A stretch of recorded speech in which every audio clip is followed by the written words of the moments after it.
Taxi. Taxi! Thank you. I'm sorry, madam. The gentleman signaled me first. Oh, I'm terribly sorry. I didn't... Please, I'm in no hurry. Please take it. Oh, are you sure? I mean, Yes, after... please. It's a pleasure. Oh, thank you.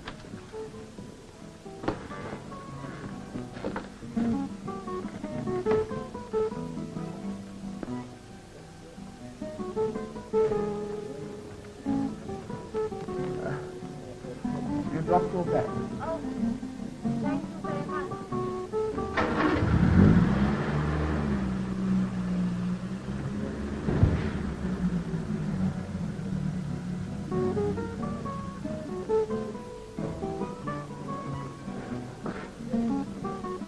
No, taxi.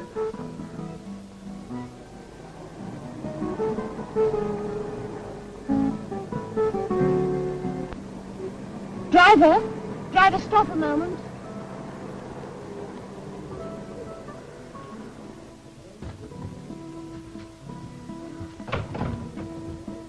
No need to wait up for me, David. I wasn't sure what time you'd be home, sir.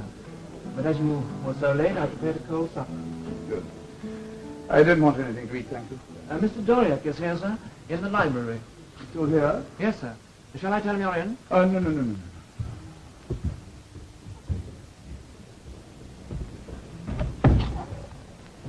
My dear Gilbert, what are you doing here? I got rather behind with this private correspondence. You know you're too conscientious at times. Yes, perhaps. I did all that was necessary after you phoned this morning. Good. It meant we had a swarm of reporters at the office, made themselves a bit of a nuisance, but I managed to cope with them. Yes, I'm sure you did. There's a young lady at the door, sir. She wants to see you. Did you give her name? No, sir. What is she like? She's a very attractive young lady, sir, in evening dress. Well, you'd better show her into the drawing room. Yes, sir. It wasn't only the work that kept me behind. I wondered if you'd want to see me. I thought you might have some plan. Oh, perhaps you want to be alone. I shouldn't have waited. No, I appreciate your waiting. I'm glad you did. May I say how sorry I am? You may if you wish. I should prefer your congratulations. Good night, Gilbert. Good night.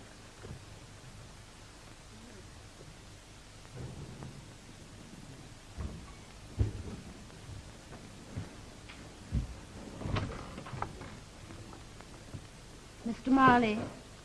Yes. Is there anything else you require, sir? No, David, thanks. I shall not engage. You can go to bed. Good night. Good night, sir. Obvious your man isn't used to ladies arriving in the early hours. Well, at least he didn't expect one tonight. Well, as you haven't questioned me as to why I'm here, I take it that I haven't made a mistake. What sort of a mistake did you think you'd made? You know perfectly well, Mr. Marley. The taxi driver recognized you and knew your address, so I got him to drive me. Why? You mean, why didn't I just keep them and say nothing? Well, unless I'm very much mistaken, they're worth something quite fabulous. Well, you can always wear them or sell them, can't you? You are not going to get away with it as easily as that. And might I say you haven't asked me to sit down? Oh, I do beg your pardon, please. Can I get you a drink? Thank you. Some wine? Thank you. My coming here was the last thing you expected, wasn't it? Yes, it was. How could I know the taxi driver would recognize me? Hmm? Well, it's hardly surprising, is it? I mean, after all, you're fairly well known by sight and reputation. I'm surprised I could see you so easily. Well, that may be true of my business, but not of my private life. You know, I was just thinking I could have made quite a thing out of this. I could have told everyone you gave them to me. You couldn't have denied it. I should have been the envy of all my friends. They would have thought you were my lover. Why did you bring them back? Insatiable curiosity. Why did you put them in my bag? Well, I'm not sure that I can tell you. Well, I shan't go until you do.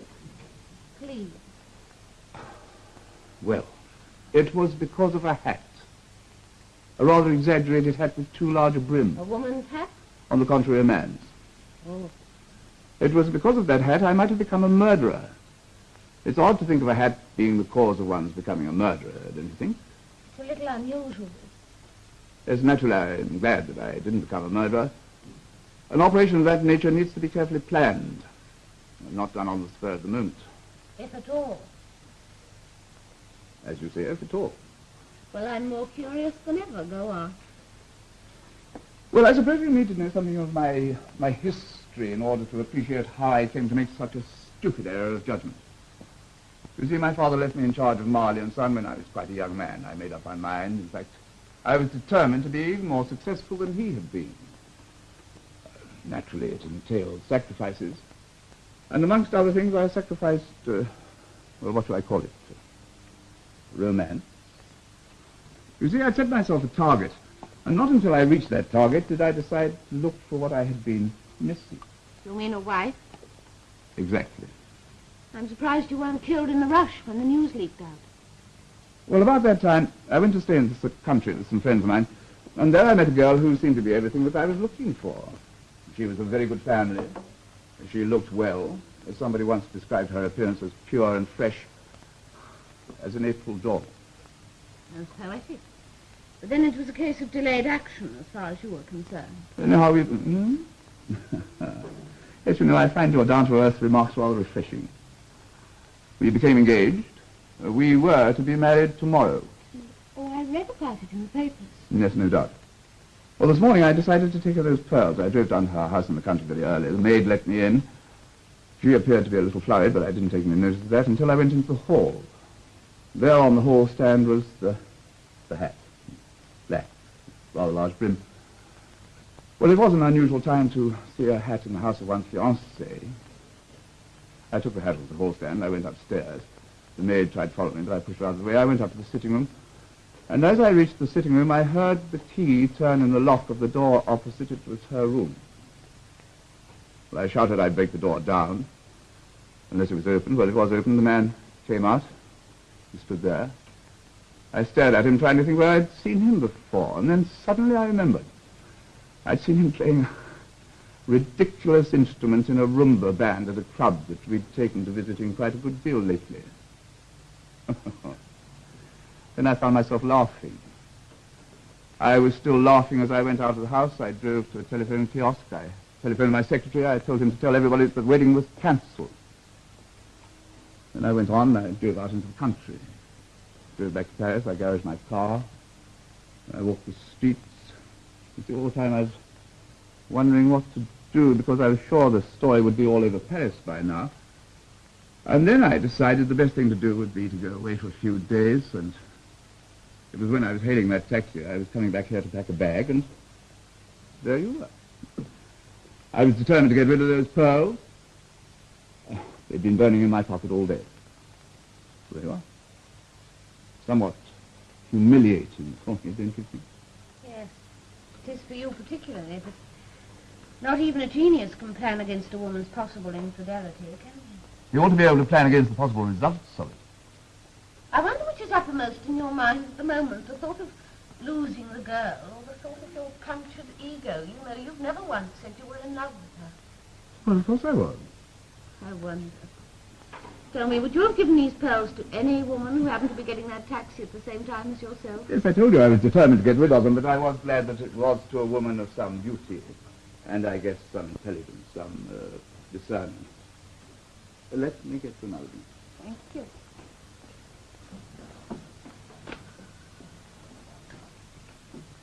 Who are you? Juliet Denise. Hmm? Let's see. Where do I come from? All that. Well, my father was a barrister. He died about 4 years ago. You've probably heard of him, Edouard Denis. Oh, yes, of course. Yes, he was brilliant. Well, he was only 47 when he died.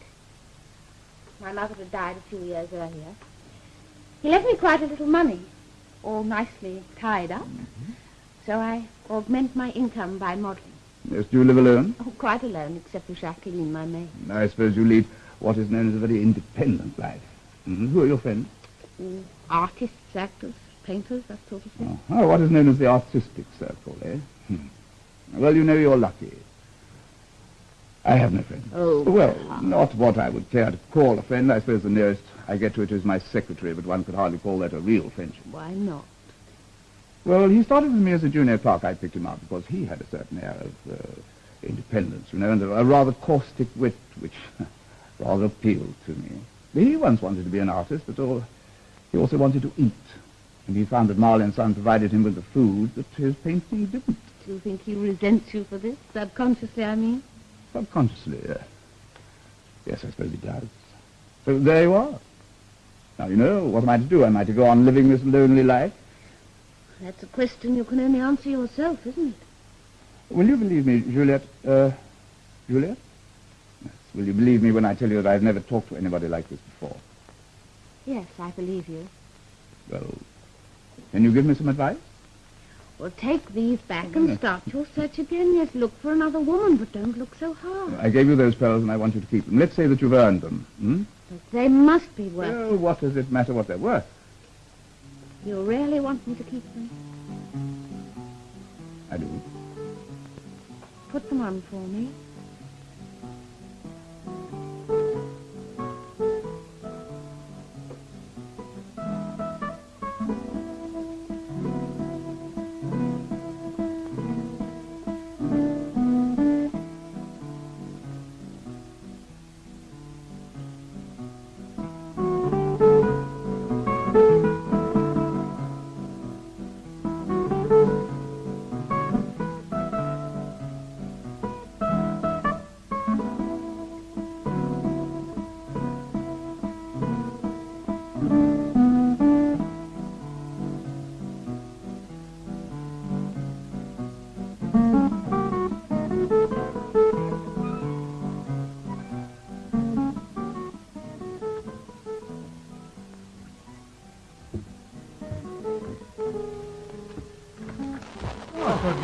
David, how are you this lovely day? Oh, the letter. Mr. Marley is back, sir. I thought if he was up before you came, he might like to open them himself. I put them in the drawing room. When did Mr. Marley arrive? Last night, sir. Oh, I see. Thank you, David. Thank you, sir.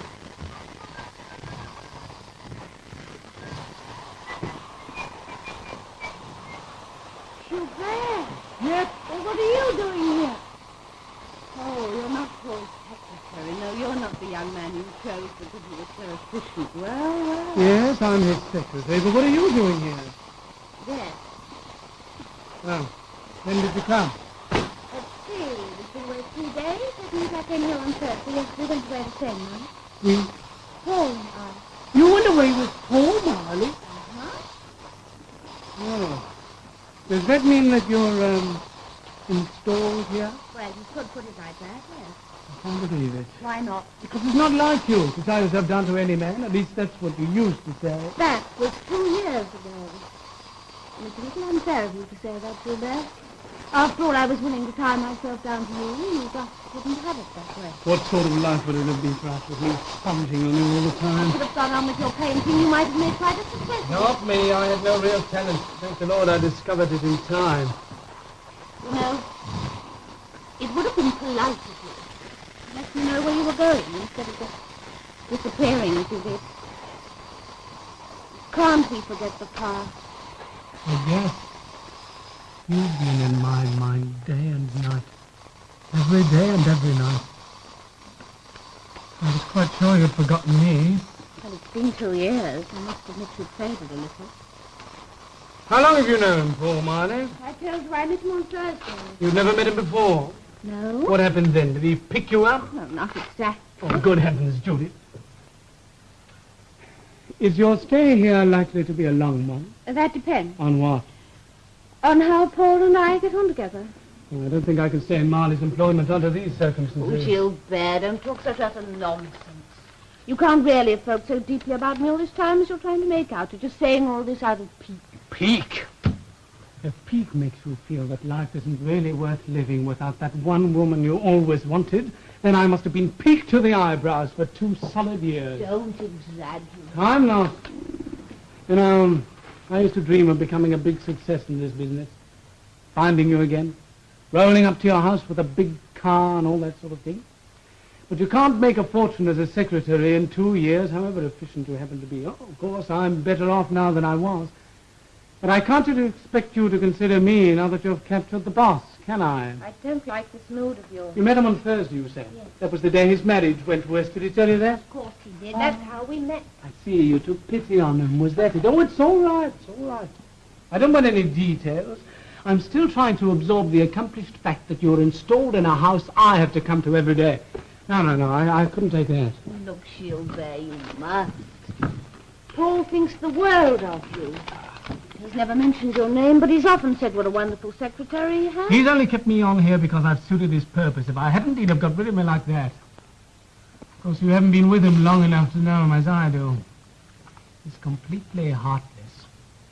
When I heard that story of his marriage going, I knew he wouldn't care a damn about the girl. He was only concerned because his own plans had been upset. It isn't exactly loyal of me to stand here listening to all this, is it? Isn't it? Well, you knew me long before you knew him. Oh, Juliet. Now, have you given me a thought in these last 2 years? Of course I have. Particularly when you first left me.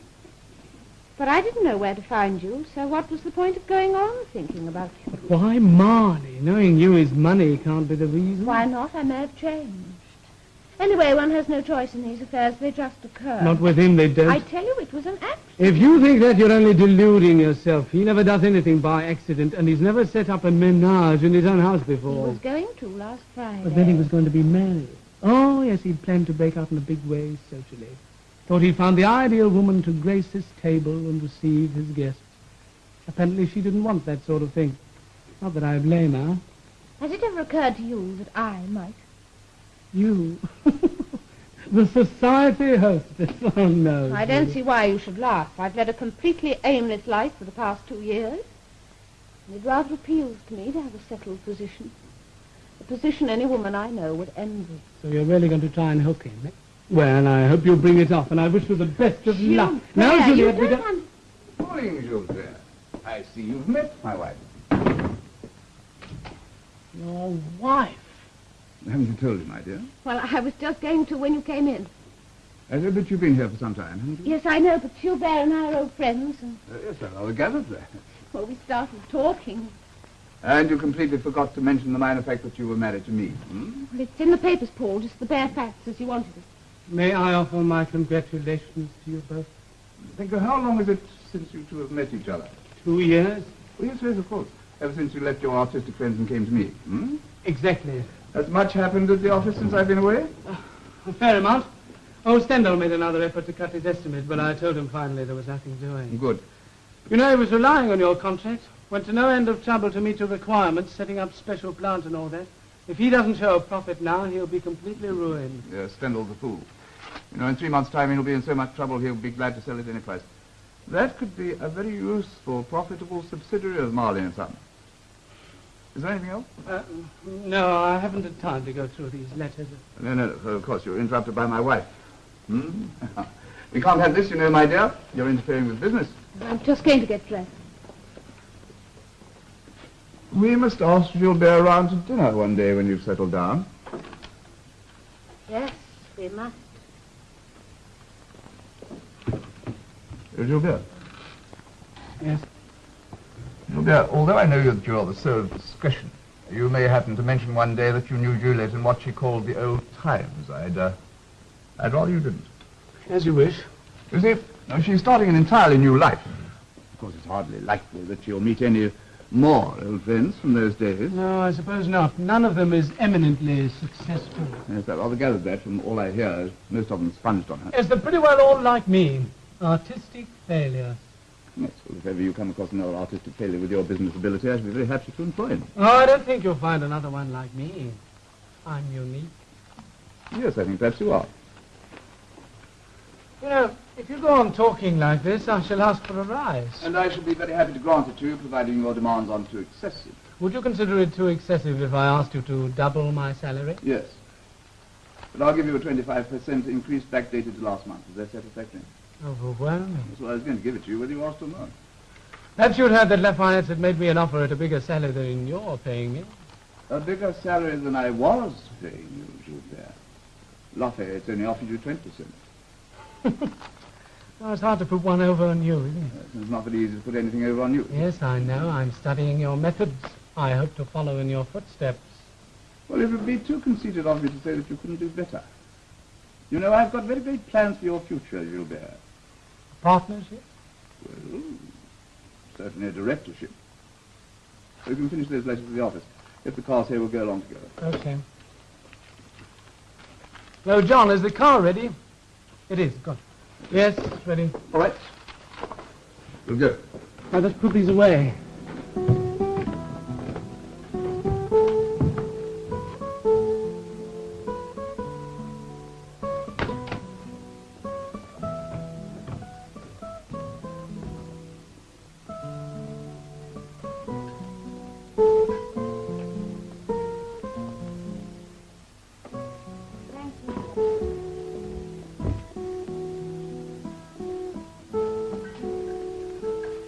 I beg your pardon, I came back for my briefcase.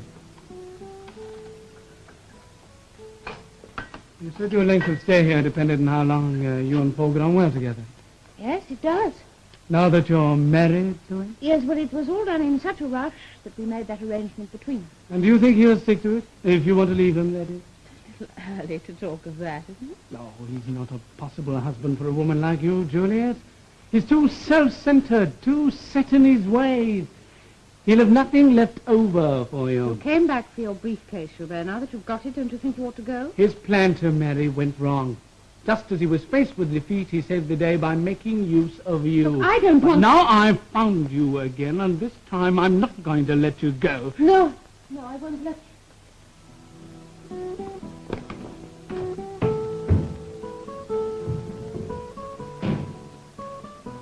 Gilbert?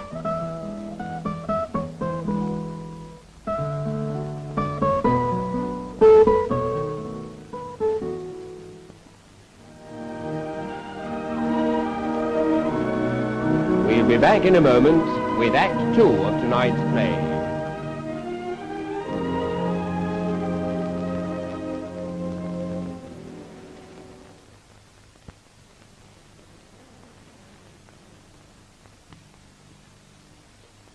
And now for the second act of The Widower by Cyril Campion.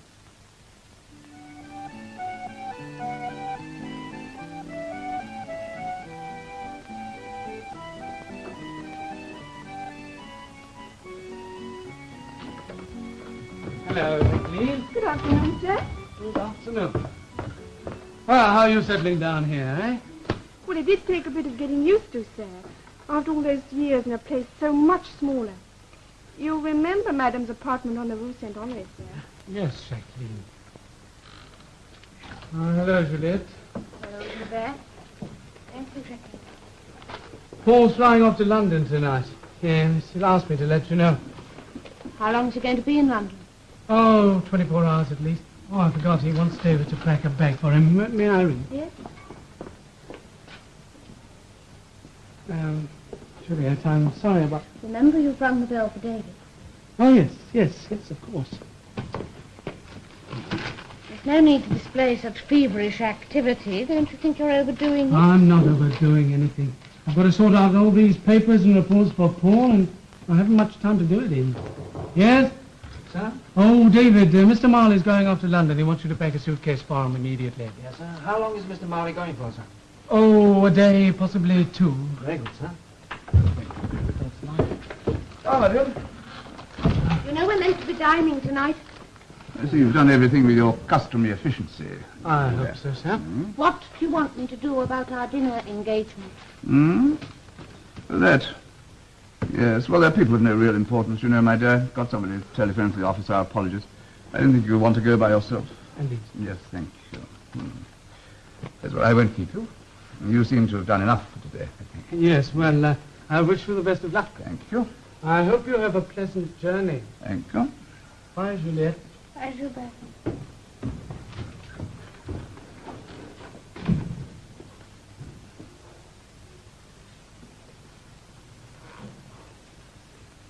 I see you wearing those pearls again. I asked you not to, if you remember. Why? Because they remind you of the humiliation you suffered? Really, Paul, you should be big enough to forget it. I tell you, Juliet, I will not have that subject mentioned again. It's a sore point with you, isn't it? All right. Bury your head in your papers. But it isn't exactly flattering for me, is it? To know that I haven't been able to make you forget it. It would have considerably helped me to do so if you were to take those pearls to Jill and change them for something else. Change them for diamonds. Diamonds wouldn't have the same associations for me. Without these pearls round my neck, I should often look round and wonder why I were here. You were so charming about it that night I met you, Paul. You were quite charming for 3 whole days, until you got back to Paris, Marley and Son. I'd like to keep these pearls in memory of my brief married life. What has happened to make you talk like this? Have I upset you in any way? Have I disappointed you, apart from cancelling this wretched little dinner this evening? You've disappointed me in nearly every way, Paul. You may not realize it, but it is possible to get a little tired. The big businessman, perpetually aloof in splendid isolation. Even a quarrel would break the monotony, but I suppose you haven't even time for that. I certainly haven't time for it now. Is the car there, David? Yes, sir. Well, goodbye, my dear. When I get back, you must tell me some more about this.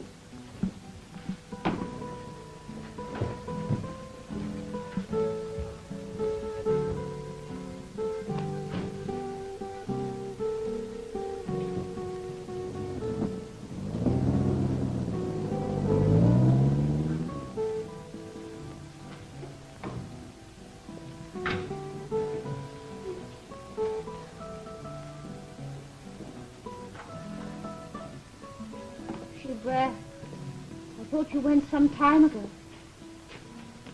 You know, Paul prides himself on having a perfectly planned life. But he's wrong. You can't have a perfectly planned life with just wife and husband. It isn't only imperfect, it's dull. Who ever heard of a rich industrialist having a young and beautiful wife who never had a lover? I think out of gratitude to my employer, I should offer to supply the deficiency.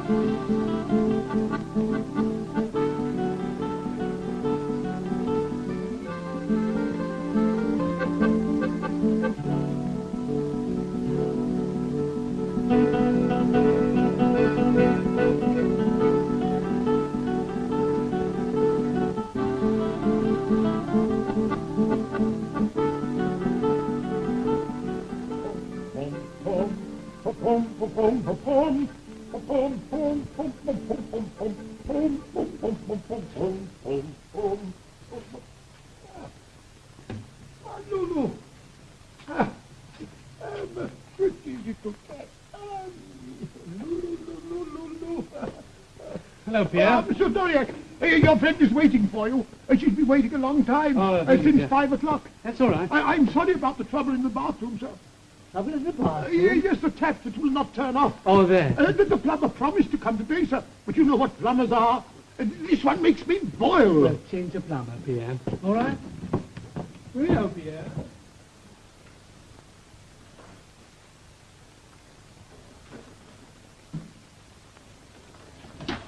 Hello. Sorry I'm late, darling. Couldn't be helped. We're to settle the final details of the takeover of that Stendhal business. Poor old chap. So the ladies. How are you? Fine. Good. Paul's going away again tonight. Clermont-Ferrand, did you know? I know. He rang me as I was coming here. You know, I felt sorry for old Stendhal. Paul said he'd take over that firm within 3 months, remember? And he's done it almost to the day. Cheers. Are you happy? Of course I am. It would be most ungrateful of me not to be, after all the trouble you and Paul have taken to arrange an ideal life for me. Which of us would you say contributes most towards making your life an ideal one? Well, of course, my marriage is highly successful these days. Paul is delighted with my skill as hostess. And you, as you promised, supply whatever is lacking. So I find your question very difficult to answer, Gilbert. You don't think, for instance, Juliet, that a happy marriage without the necessity of a lover in the background might be even more ideal? Look, why try to upset this perfectly delightful arrangement we have now? It was your idea. Yes, I know, but you see, if But we let's could... talk about tonight. What time is Paul going? Oh, about 7. He's going by road, driving himself. That means you can come quite early. We'll have dinner in the drawing room. This is the 4th time he's been away in 2 months. We're really awfully lucky, aren't we? You know, Juliet, this delightful arrangement you talk about, I know it was my idea in the first place. But lately, I'm beginning to find it a bit impossible. I don't think I can go on with it. Well, let's talk about it tonight. You know perfectly well it's the last thing we shall talk about tonight. Anyway, the idea of our going away together is absurd. You'd have to leave Marley and Son, and then where would we be? We'd be together. You know, when you left me 2 years ago, I woke up. But you are still dreaming. On the contrary, listen, Juliet. 3 months ago, Lafayette's made me an offer which I had to turn down. Yes, because Paul heard of it and capped the Yes, offer. but since then they've approached me again, and that Paul doesn't know. But, darling, Paul's going to make you a director and give you shares in things. So will Lafayette? That is, if I bring certain information along with me. You mean you're going to take some of Paul's information to Lafayette? Well, putting it crudely, yes. Do you think that's the right thing to do? It's just what Paul would do if he were in my position, and if it came off, it might lead anywhere. I know, you'd go exactly the same way as Paul. At the moment I'm married to Marley and Son, I see no point in divorcing one firm to get tied up with another. So you'd prefer me to chuck the whole thing and stay with Paul, eh? Well, I can't. It isn't just conscience. It's just that ridiculous, outmoded idea of wanting you for myself. But in any case, Juliet, you have to make up your mind what you do want, because we're not going on as we are. Does this mean I won't see you for dinner tonight? Oh, no. I'll be there, 9 o'clock on the dot. See that you are. But you're going to promise to leave Paul and come away with me, because if you don't, and that door slams behind me tonight, I'll be gone. For good. Oh, you're behaving. Juliet, you...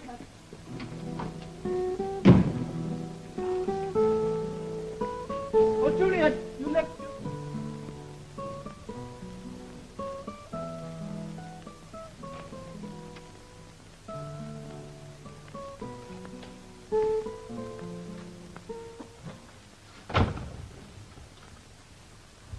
Oh, David, is Mr. Marley back? Yes, madam. He's in the library. He's been back about 20 minutes. Thank you.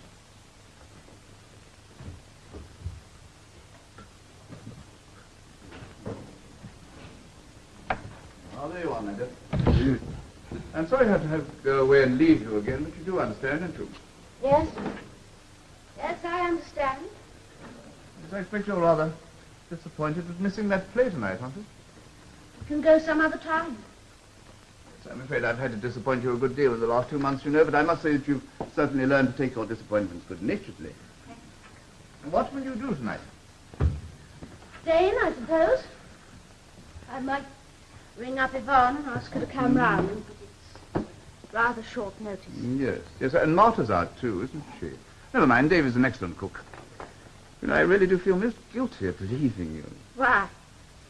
It isn't the first time, by any means. No, but I have usually given you time to make other arrangements, you know. It seems a pity to waste these tickets. Why don't we give them to David and Jacqueline? They'll welcome the opportunity to go out together, judging by the way they jumped apart when I opened the kitchen door this morning. Let's see now. Yes, it doesn't start until late, and that'll give David plenty of time to prepare your dinner before he goes. No, you better keep them. Oh, no, that means you're going to be in the house all by yourself. Will you mind that? No, I shan't mind. Good. Oh, by the way, you can send out those invitations for the 17th for our dinner party. I'm told they will be accepted. We'll be eating on a very high level, won't we? Yes, well, aren't you glad? It is something of an achievement, you know. Yes. I was just wondering if eating in such a rarefied atmosphere would interfere with my digestion. Why the sarcasm? It's a relief to show one's feelings occasionally, Paul. Lately you've been making me feel I'm living in a straitjacket. Well, have I? Well, you should have told me. No, I thought you enjoyed our small social successes as much as I do. And you're getting better at them every day. You know, Juliet, you've inherited your father's gift of finding the weak spots in people. Of course, you don't probe them. I owe a lot to Father, don't I? After all, if I weren't his daughter, I should never have been Mrs. Paul Marley. Oh, my dear. You were very clever about it that night, Paul. I'd no idea you were sizing me up, wondering if I was suitable to fill the gap left by your erring fiancé. I've told you I will not have that subject mentioned again. I know you have. Well, why are you mentioning it? Because it's the only thing that makes you sit up. You certainly fooled me that night, Paul. Of course, you were shaken out of yourself by your experience, and you were glad, for once in your life, to open your heart to someone like a human person. How was I to know it was a flash in the pan, or recognize the lonely rich man act as a pose to get my sympathy, and trap me into a marriage you needed solely to repair your punctured ego? Without denying anything that you have said with such eloquence, I should be interested to know why you've chosen this moment to say it. Perhaps I've come to the conclusion that money isn't everything. Well, if it isn't, you managed to make very good use of it. Bills. One could hardly say that you despise money, but what? You can't hope to keep a woman by buying her things. Oh, can't you? It may interest you to know, Paul, that not everyone looks on marriage in your cold-blooded manner. Why are you talking like this? You know, it seems odd that you should find something lacking in our marriage that neither of us ever pretended was there. It's useless talking to you. You have no feelings. You think of no one but yourself, your position, Marley and son. You're a megalomaniac. But I'm not quite sure what you're trying to root out of yourself by this tirade, but I should find it very, very humiliating if we had any further scenes of this kind. You know the arrangement we made, that our marriage was to last as long as we found it compatible.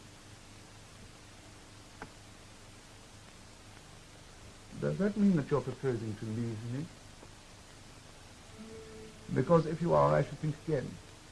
And I should think very carefully.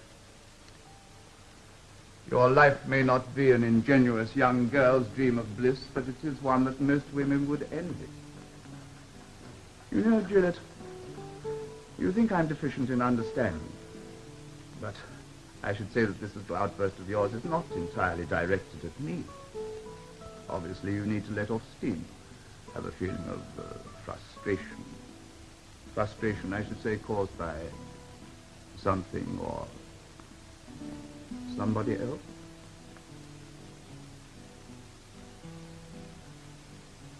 Fancy going, would you ring the bell for Dave?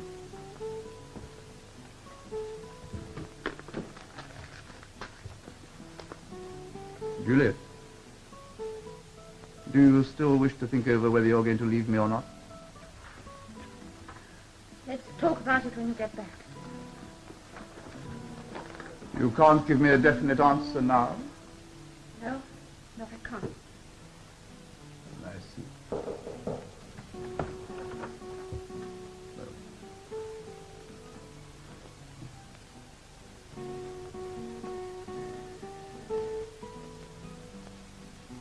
Goodbye, Maggie. Bye, Paul.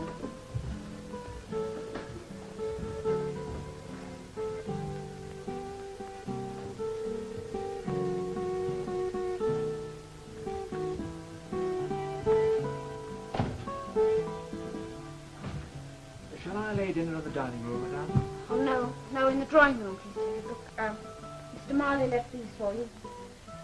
Thought you might like to take shelter. Thank you, madame.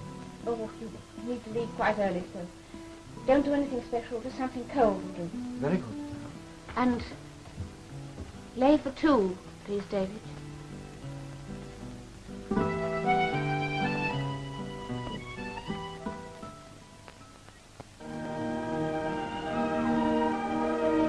In a moment, we will be back with the conclusion of tonight's play.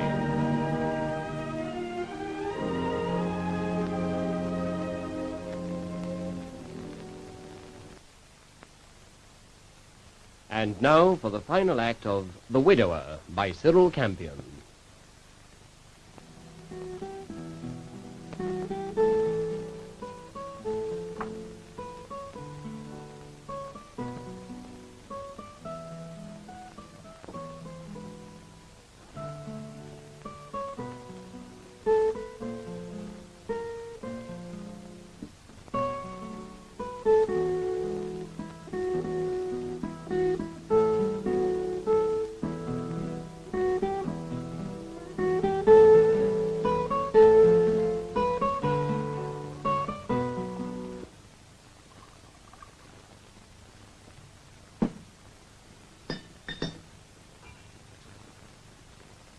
Yes, I know, my dear.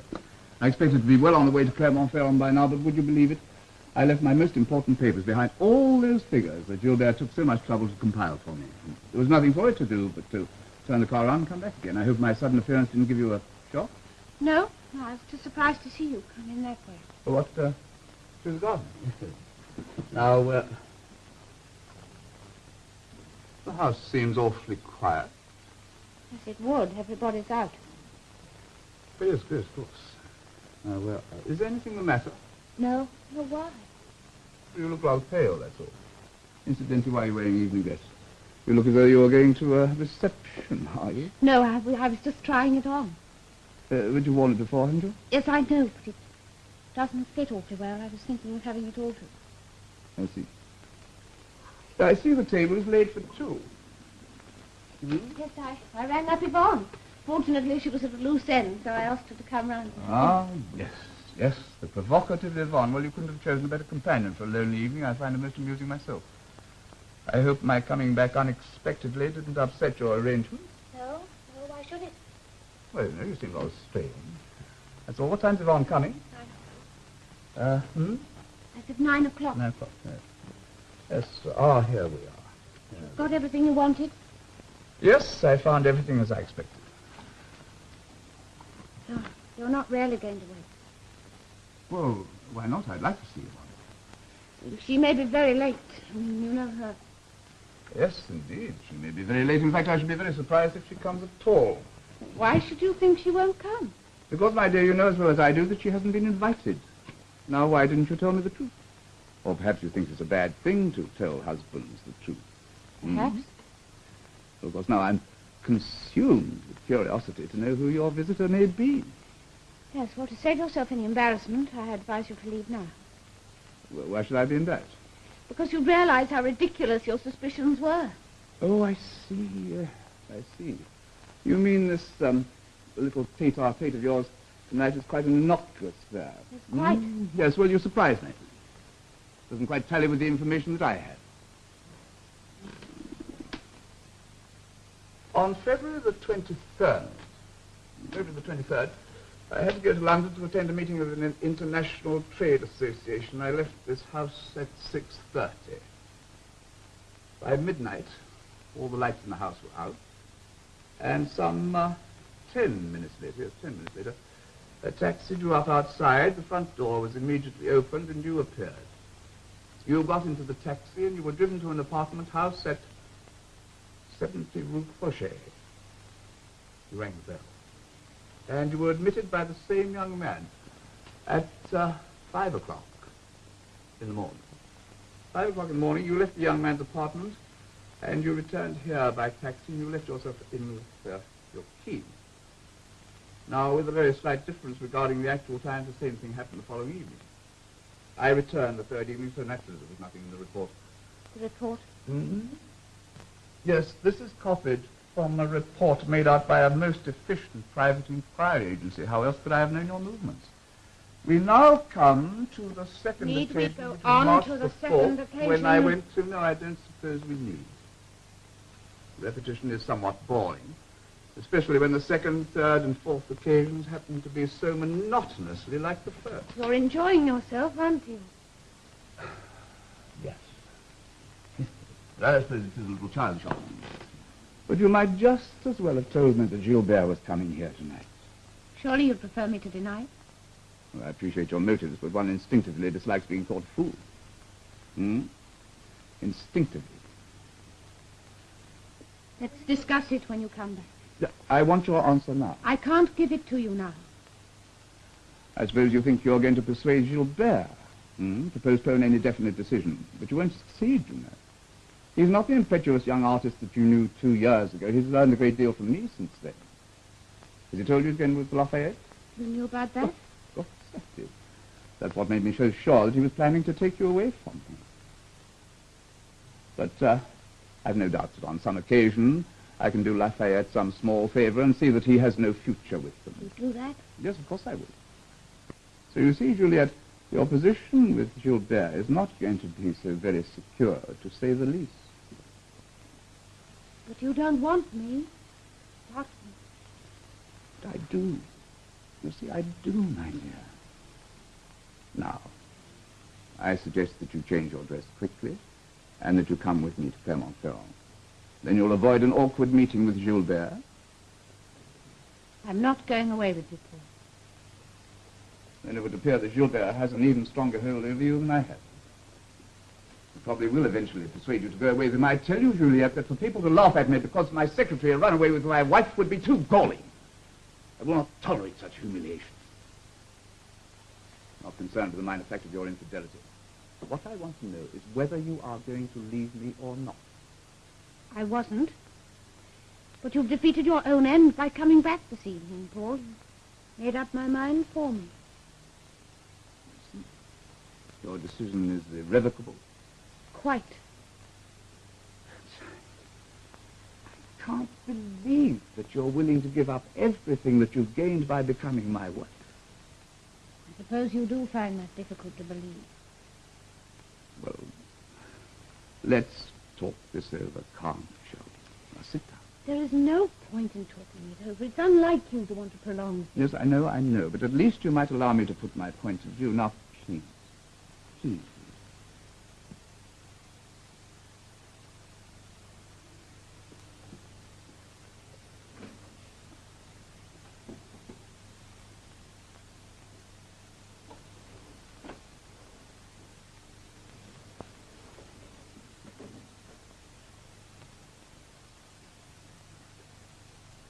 Well?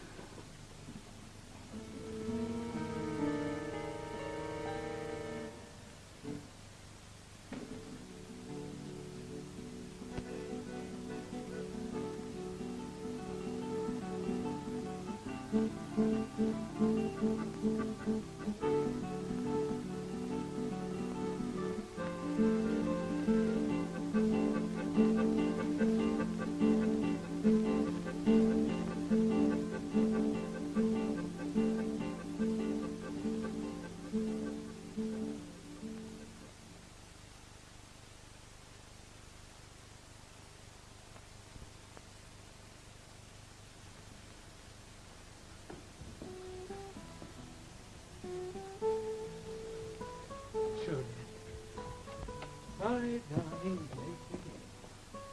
Oh, Juliet. Taxi, I never thought I'd get here. Do you mind if I help myself to a real drink instead of a cocktail? It's really quite chilly outside.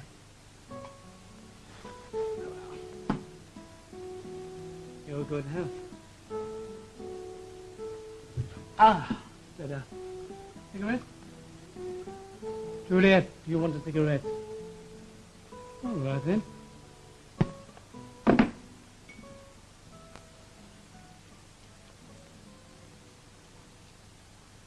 It's no use sulking, you know. I meant what I said when... Good Lord.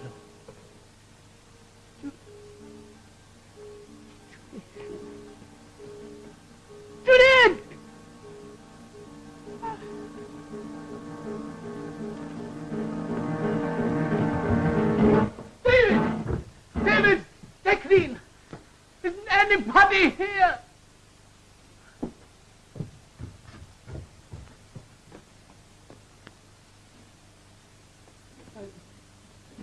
Yeah.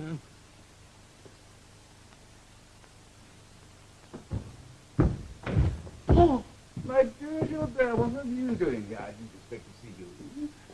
Of course, you have every reason to look surprised. You had every reason to suppose I was well on my way to Clermont-Ferrand by now, but would you believe it? I left those most important papers behind, all the figures that you compiled for me this morning. Now, where are they? Here. Is anything the matter? Well, of course. I understand. What I said about not expecting to see you here was a pure formality. I apologize for arriving so unexpectedly. I hope I haven't embarrassed you or Juliet. Paul. Yes? Paul, Juliet, she's dead. She's been... I can just now. I didn't realize she didn't speak, I thought. But then I looked and saw it. You saw what? She was sitting there with the scarf round her neck. And I undid it, but she's dead. There's nobody else here.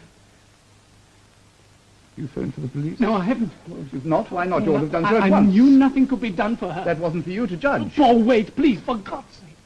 Wait? Why wait? The scarf. It's mine. Yours? Yes, don't you remember? I wore it the last night when I came to dinner. I couldn't find it when I was leaving. No, I'm afraid I don't remember. Oh, but you must remember, Paul. Juliet told me to turn my collar out in case I caught cold. Remember that? No, I'm afraid I don't remember. But what does it matter anyway? This is a matter for the police. This is murder. And it was done with my scarf. My scarf. And I found her. There are no witnesses. You see the ghastly position I'm in? Before we get the police, we must think out what I've got to say. What I've got to tell the police. This is a matter for the police. Paul, I implore you. Please don't get the police just now. Please, Paul. All you have to do is to tell the truth. What is the truth? What am I to tell? Yeah. Oh, you better drink this.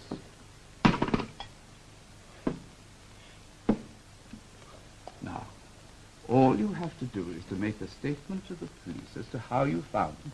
Yes, but it'll look so bad. You see, we had a kind of quarrel. Even you yourself thought it was strange that I was here. Oh, you said something about it being embarrassing finding us here. Does that mean you know about it? Yes. Yes, I've known all about that. I've known about that for a long time.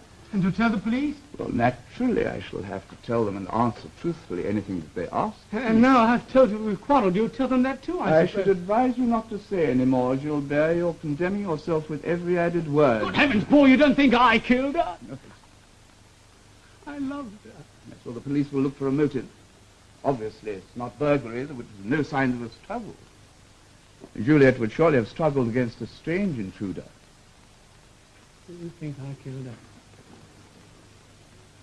Can't blame you.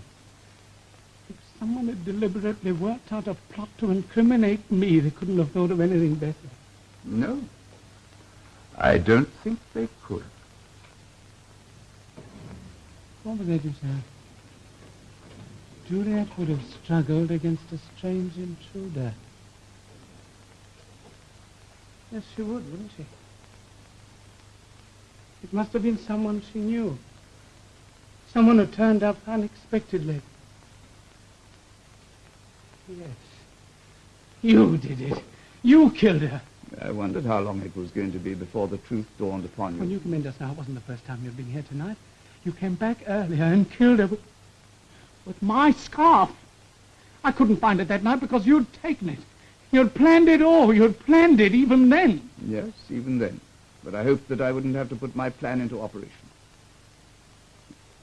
You'll appreciate my motive for using your scarf. I'm sure it has your initials upon it. It couldn't possibly be anybody's but yours. An additional advantage is, of course, that it doesn't show fingerprints. Oh, I'm not going to talk about this any longer. I'm going to get... to stay where you are. What are you going to do now? Kill me as well? You'll not get away with 2 murders, you know. There's nobody in the house, you know, Gilbert. I arranged that. David and Jacqueline have gone to the theatre. I even gave Juliet the tickets to give to them. I thought it might look rather better when inquiries were made. I'm going to get the police. Stay where you are. Good wife. I'm going to do that. 1-7. I'll speak to them. Would you put me through to Inspector Giraud, please? This is Paul Marley. Yes, it is very urgent indeed. Yes, please. Oh, Gilbert, this is Paul Marley speaking. I'm speaking from my home. I came back a few minutes ago and something rather terrible has happened. I came in and I found my wife murdered. Yes, the only person in the house is my secretary, Gilbert Duriac. You see, I went away on business and I had to come back for some important papers. Yes. Oh, yes, he's still here. Yes. I'm afraid it does look rather like that. You're telling them I did it. Put that knife down. Put that knife down. Put it down. Put it down. I'll shoot. I'll shoot. I'm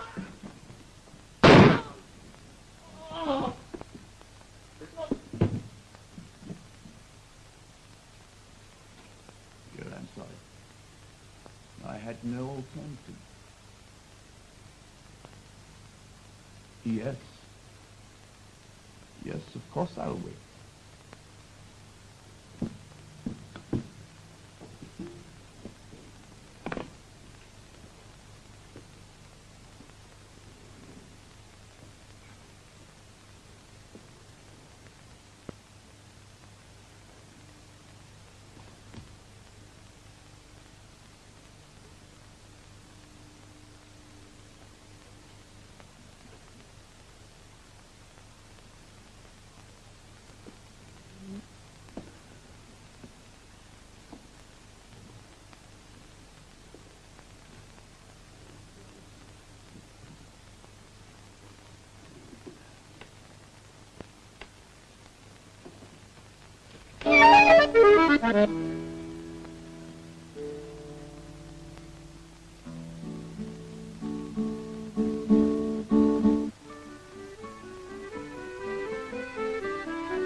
Maggie Smith appeared by courtesy of Ealing MGM Artists Limited.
Taxi. Taxi! Thank you. I'm sorry, madam. The gentleman signaled me first. Oh, I'm No, terribly no, sorry. I didn't... Please, I'm in no hurry. Please take it. Oh, are you sure? I mean, Yes, after... please, it's a pleasure. Oh, thank you.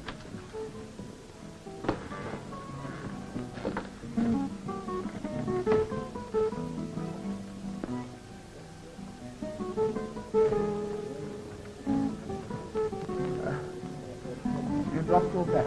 Oh, thank you very much.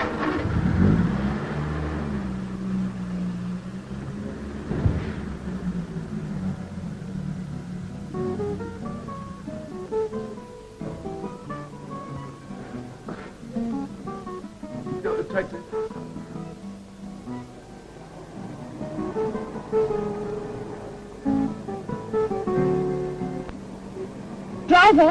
Driver, stop a moment.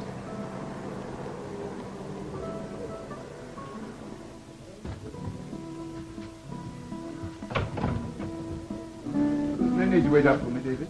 I wasn't sure what time you'd be home, sir. But as you were so late, I prepared a cold supper. Good. I didn't want anything to eat, thank you. Mr. Doriak is here, sir, in the library. Still here? Yes, sir. Shall I tell him you're in? Oh, no.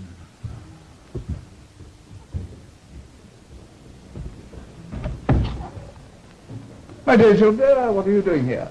I got rather behind with this private correspondence. You know you're too conscientious at times. Yes, perhaps. I did all that was necessary after you phoned this morning. Good. It meant we had a swarm of reporters at the office, made themselves a bit of a nuisance, but I managed to cope with them. Yes, I'm sure you did. There's a young lady at the door, sir. She wants to see you. Did you give her name? No, sir. What is she like? She's a very attractive young lady, sir, in evening dress. Well, you'd better show her into the drawing room. Yes, sir. It wasn't only the work that kept me behind. I wondered if you'd want to see me.